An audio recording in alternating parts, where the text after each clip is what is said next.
we have a very interesting topic.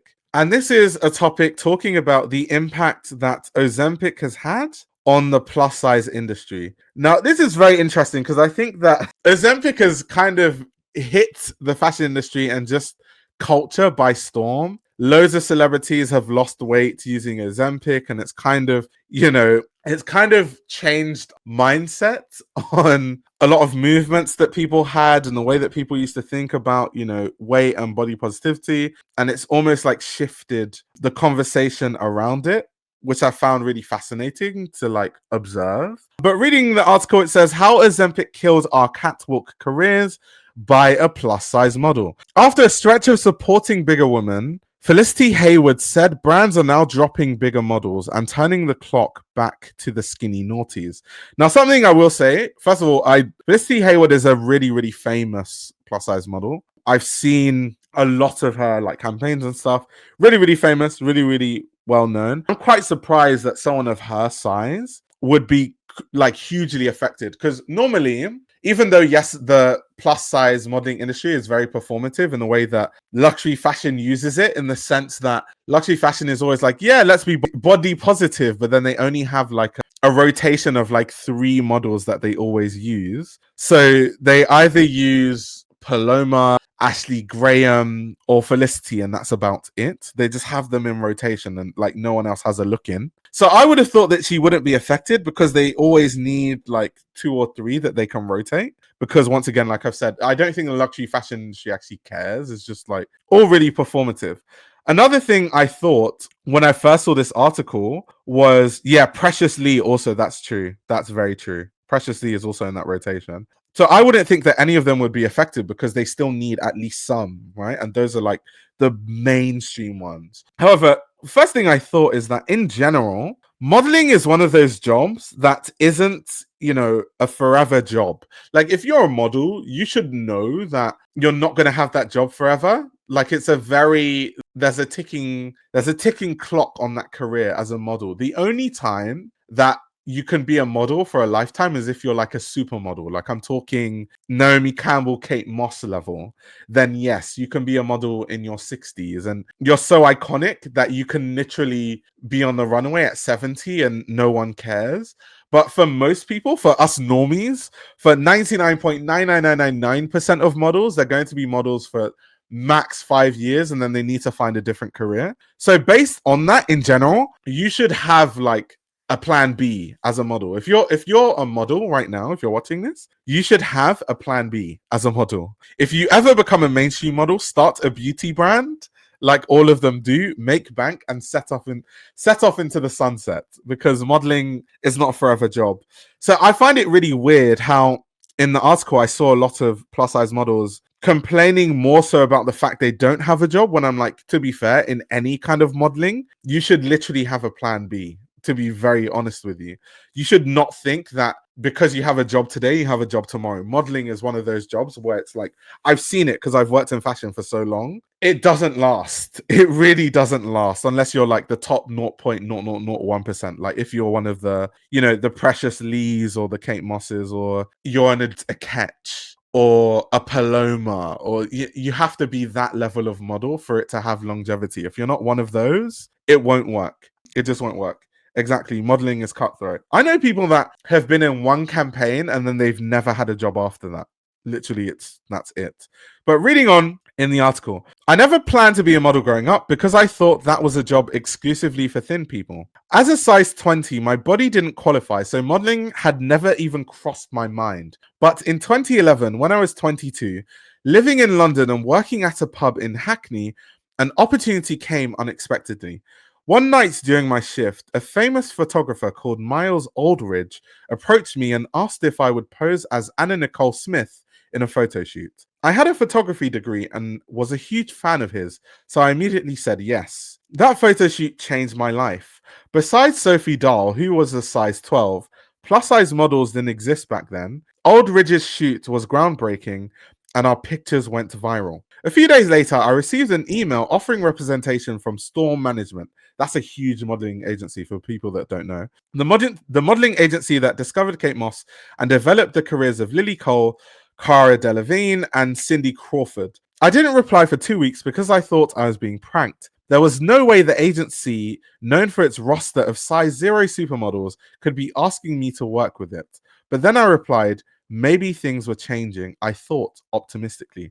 So, first of all, that's so hilarious that they have like an I love Ozempic look on the runway. That's insane. But first of all, also, yes, Alec Weck is sensational as a model, by the way. She is.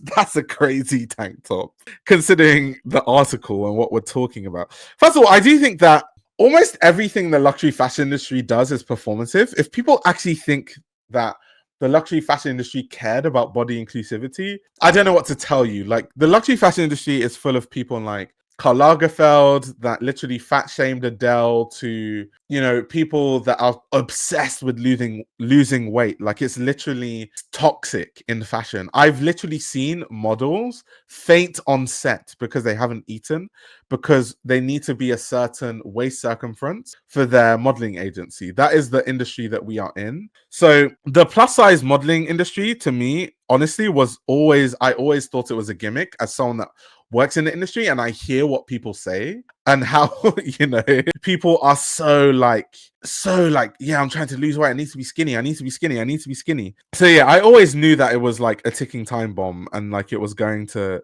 go down. But once I saw the Ozempic thing trending, I knew, okay, this is probably what is going to lead to that industry going down.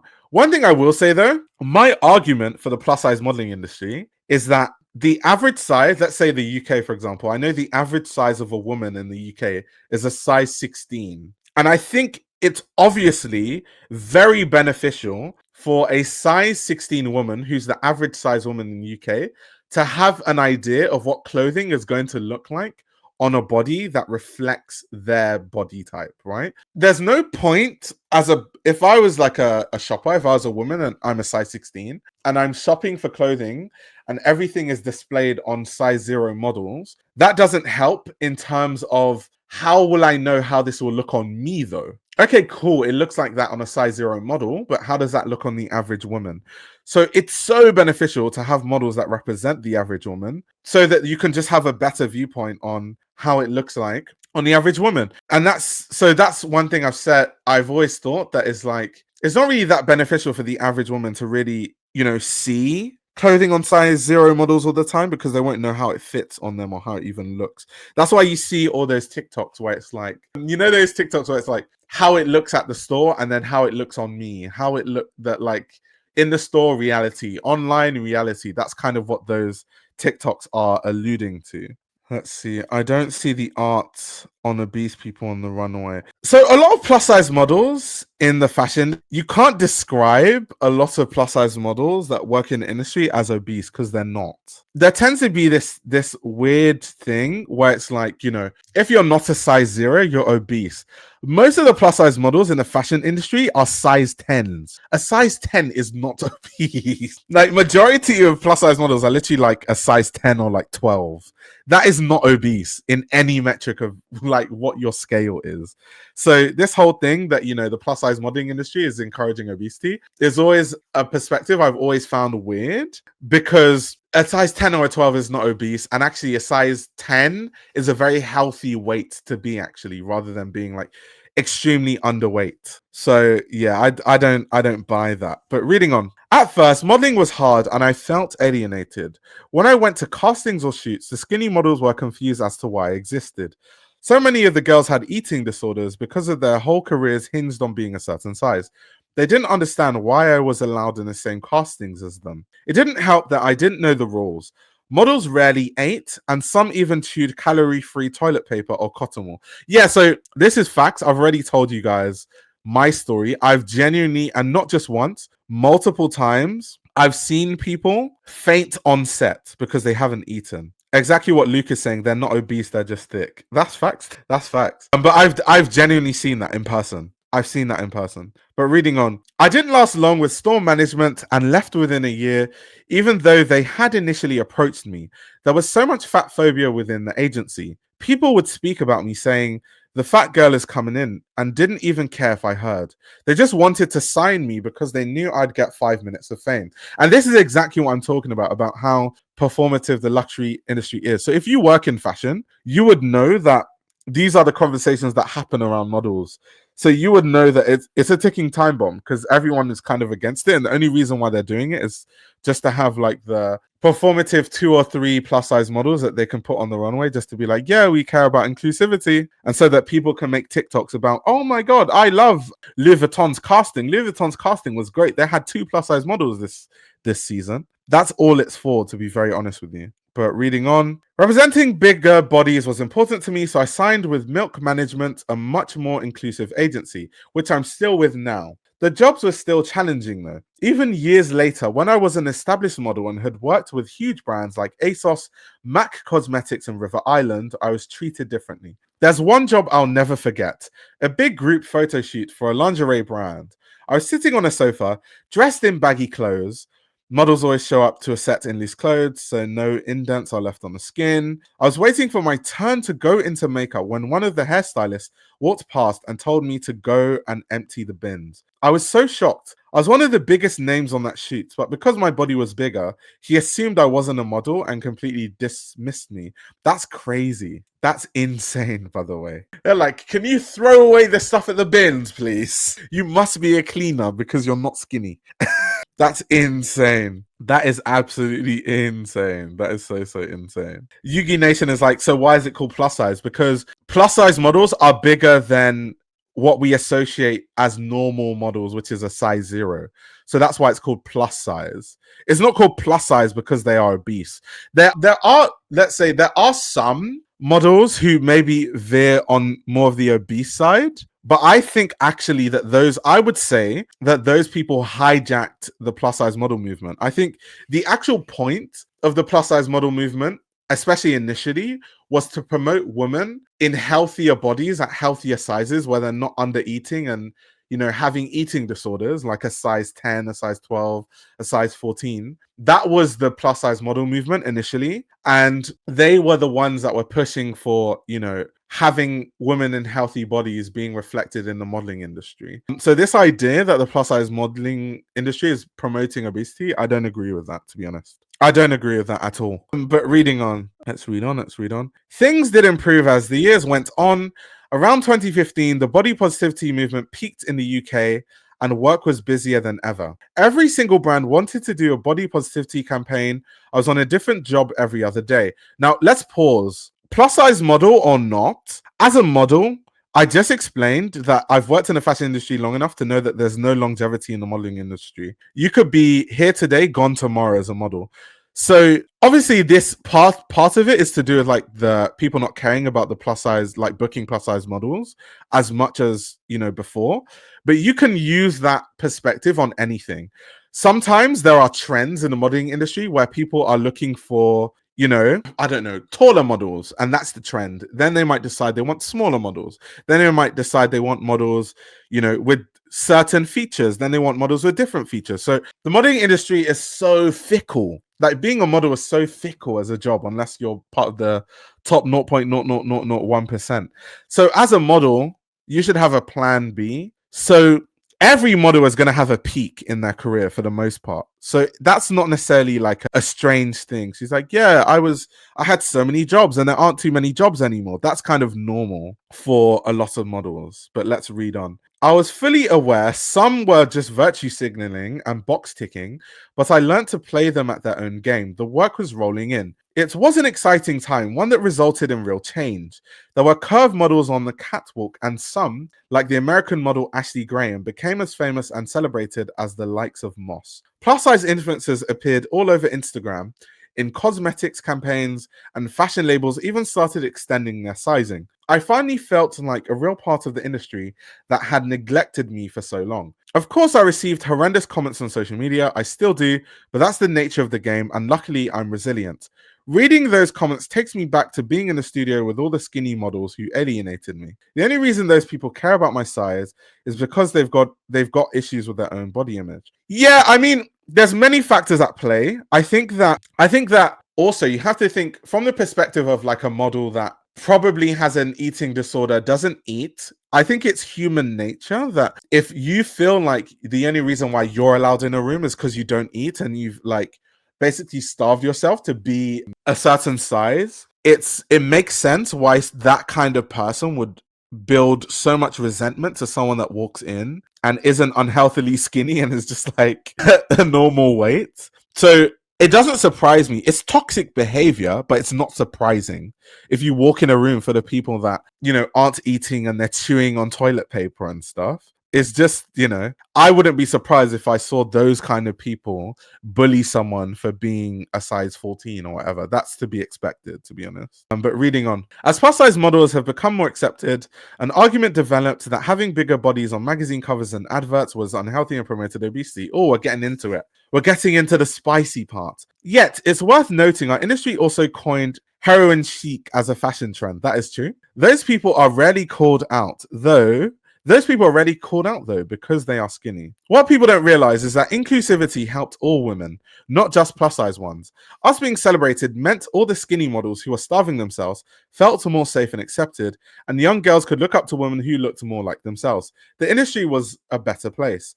Sadly, it didn't last. In the Ozempic era, being skinny is easier than ever, and the first place to welcome skinny back with open arms is the fashion industry. It's heartbreaking to see. The work has dried up, and many of my friends who carved careers as plus-size models and influencers are now looking for part-time jobs. So this part is neither here nor there, because like I said, modeling is fleeting, plus size or not. So they should have just had a plan B the whole time, or they should have when they were earning the money, they should have known that there was like a life cycle on it, and they should have kind of invested their money elsewhere, to be honest. One thing I'm going to ask you guys about Ozempic, because I saw someone in the chat saying that they are on Ozempic and it's not as expensive as people think. So as someone that uses Ozempic, if you're in the chat, what are the side effects? What are the potential side effects of Ozempic use? Because Ozempic is literally supposed to be like a diabetic drug, right? I can only imagine there are so many things that could happen to you long term if you use that over the long term. So I'm curious, as some of my resident users of Ozempic, I want to know what you guys think. What are the long-term drawbacks of using it? The toilet paper thing sounds funny, but man, this is someone with a serious eating disorder. This is fucked. Yeah, it really is really fucked up. Okay, people are saying stomach pain is a major one. Pancreas issues. Damn. People are willing to risk pancreas issues. I mean, it only makes sense that it would affect your pancreas because it's supposed to be like a diabetic drug. Let's see. Headaches, mood swings, heart palpitations. What? People are playing with their lives right now. Neurological issues. Jeez. Nausea, stomach problems, stomach pain. Damn, that's insane. What happens when you come off Ozempic? Because one thing about losing weight naturally, and I know this because I'm a qualified personal trainer. If any of you guys want to be trained, I'm just joking. I am a qualified personal trainer though. So one thing about losing weight, the natural way, is that when you lose weight gradually, your hormones actually adjust and to your new weight. And when your hormones adjust, it allows, especially if you build muscle mass at rest, the amount of calories you burn, like your BMR, increases, and therefore it's easier to stay at that weight once you lose it. But I can imagine that if you use a drug like Ozempic, you're not changing your hormones alongside the weight loss. So once you remove the Ozempic, all your hormones are still out of whack based on your old weight, and your body just reverts back to that. So that's also another thing. So that means that you're stuck on doing Ozempic. Meanwhile, there are all these potential drawbacks, like someone said, pancreas, heart palpitations. That's insane. No one should be willing to risk all of that just to lose weight in the short term, especially because you can lose weight without Ozempic. Like, it's not necessary. The thing with Ozempic is that it doesn't burn fat or anything like that. It improves your ability to resist eating food. So it does say some mean things about some people with weight gain issues. Oh, okay, I see what you mean. Apparently, you're supposed to slowly get off Ozempic and start building muscle. I guess that would be the better way to do it, because if you rely solely on Ozempic, like I've said, your hormones aren't changing. Yeah, what happens to exercise and eating good? Exactly. And a gradual weight loss, even just for your health, losing weight gradually, because part of losing weight gradually, that's why they always say that you shouldn't lose weight quickly. Losing weight gradually allows your hormones to adjust. It allows a lot of your other body to adjust with the weight loss. And that's why it's easier to keep weight off if you lose it gradually. Any kind of quick weight loss isn't good for your body, hormonally, health-wise. It's just all bad. But yeah, that's fascinating though. That's what I've always found fascinating about Ozempic, because people are just thinking about losing weight in the short term without considering the long-term effects. I don't think there's anything wrong with weight loss, especially if you're like a weight that is bad and detrimental for your health and puts you at risk of many health issues. I would just say lose weight the better way, which is slowly. So yeah, but let's read on. It all trickles down from the catwalks. For the past 3 years, I've issued a report, including the curve, where I record the number of curvy models at every single fashion show, and the results are horrifying. At London Fashion Week in 2023, there were 85 plus-size models. This year, there were 26. Milan has always been, and still is, the worst. If they peaked at 45 curve models in 2023, because Dolce & Gabbana had hired Caroline Vito, a Brazilian designer known for size inclusivity, this year, though, Milan only had 10. To be fair, Milan is not the best example to use because Milan is the least diverse. Like, Milan Fashion Week is the least diverse fashion week, and it's always been that way. Whether it's to do with by race or by size, Milan Fashion Week has always been the least diverse. So yeah, so Milan going down in curve models, even though it is a big jump from like peaking at 45 in 2023 to only having 10, that really doesn't surprise me at all. It doesn't surprise me. I've told you guys this story before, but you guys might not know. So I'll say it to the new members of the stream. So one of my friends is a designer, Tokyo James. He shows at Milan Fashion Week, and he casted like loads of black models because obviously his brand is like very African inspired, not completely, but he's a Nigerian designer, so therefore a lot of his inspiration just naturally comes from where he's from. So he booked all these like black models to like kind of enact this like theme of his collection. And then what happened was Moncler had a massive show, and there was this big article that came out in the Italian news during Fashion Week that was like, Milan Fashion Week is the least diverse and it's a big problem, and started like naming and shaming certain brands that aren't very diverse with models that they cast. And so overnight, even though he had done all his casting, all those companies took his models basically, because he casted basically most of the black models that were in Milan at the time for his show. And all these big companies started scrambling looking for black models, so they just took his.